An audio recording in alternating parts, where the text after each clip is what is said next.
Imagine waking up to a world where cities float above the water, harnessing the power of the ocean and redefining the relationship between humans and the environment. Welcome to the world of floating cities, a concept that's been gaining traction in recent years, and it's not just a futuristic dream, but a real possibility that could change the way we live and interact with our planet. The idea of floating cities has been around for centuries, but it wasn't until the 20th century that the first conceptual designs started to emerge, with the likes of Buckminster Fuller and Synergetics, Inc., proposing massive floating structures that could support entire cities. However, it wasn't until the 21st century that we saw a resurgence in interest, with companies like Seasteading Institute and Blue Frontiers working on making this concept a reality. So, what makes a floating city possible?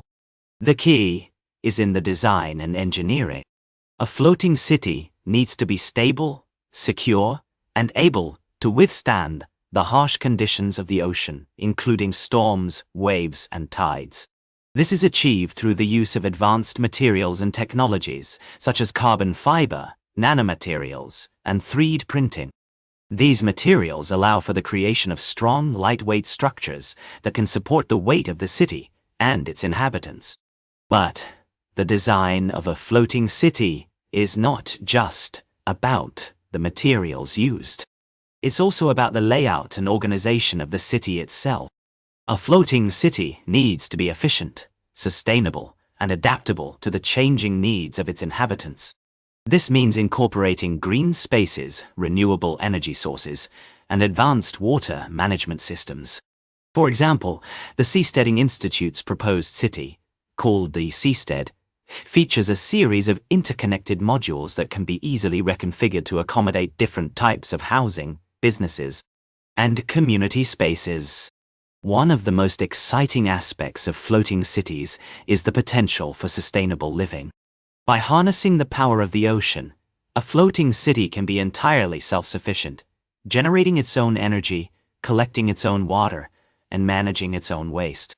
This means that a floating city can minimize its impact on the surrounding environment, reducing carbon emissions, pollution, and waste. In fact, a study by the Seasteading Institute found that a floating city could reduce greenhouse gas emissions by up to 90% compared to a traditional land-based city. But what about the challenges of building and maintaining a floating city? The biggest challenge is probably the cost, with estimates ranging from tens of millions to billions of dollars. However, proponents argue that the benefits far outweigh the costs, including reduced environmental impact, increased energy efficiency, and improved quality of life for inhabitants. Additionally, the use of advanced technologies and materials can help reduce construction costs and make the project more feasible. Another challenge is the issue of governance and regulation. As floating cities are essentially sovereign nations, they would need to establish their own laws, regulations, and institutions to govern their inhabitants and operations. This could be a complex and time-consuming process, but it's also an opportunity for innovation and experimentation in governance and urban planning.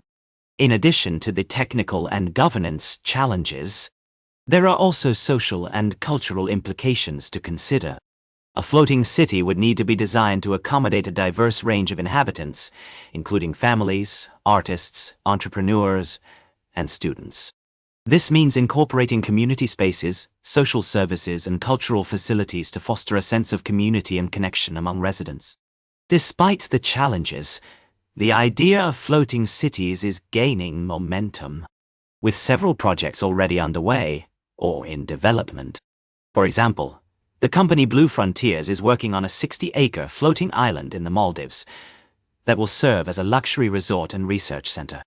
Another project, called the Ocean Spiral, is a proposed underwater city that will be built in Japan, featuring a spiral-shaped structure that will house residential, commercial, and research spaces.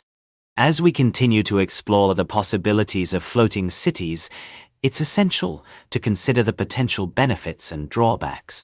On the one hand, a floating city could provide a sustainable, efficient, and adaptable living space that minimizes its impact on the environment. On the other hand, it could also exacerbate existing social and economic inequalities, particularly if the city is designed and developed by external entities rather than local communities. In conclusion, floating cities are a fascinating concept that has the potential to transform the way we live and interact with our planet. While there are challenges to overcome, the benefits of sustainable living, reduced environmental impact, and improved quality of life make it an idea worth exploring. As we move forward, it's essential to prioritize community engagement, social equity, and environmental sustainability in the design and development of these futuristic cities. Thanks for watching.